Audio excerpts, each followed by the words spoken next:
અમરેલી જિલ્લાના ધારી તાલુકાના પાદરગઢ ગામે પંચાયતની જમીન ઉપર ડિમોલેશન હાથ ધરવામાં આવ્યું હતું. વહીવટીતંત્રની તમામ ટીમ દ્વારા સરકારી જમીનો પર ડિમોલેશન કરવામાં આવ્યું છે.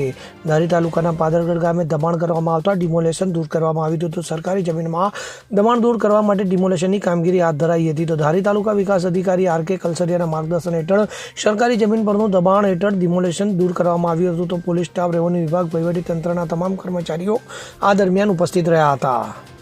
અશોક મણવર સાથે CN24 ન્યૂઝ અમરેલી. હવે જુઓ દેશ દુનિયાની તમામ ખબરો તમારી આંગળીના ટેરવે. ઉઠાવો મોબાઈલ અને Google Play Store પરથી ડાઉનલોડ કરો અમારી CN24 ન્યૂઝ મોબાઈલ એપ.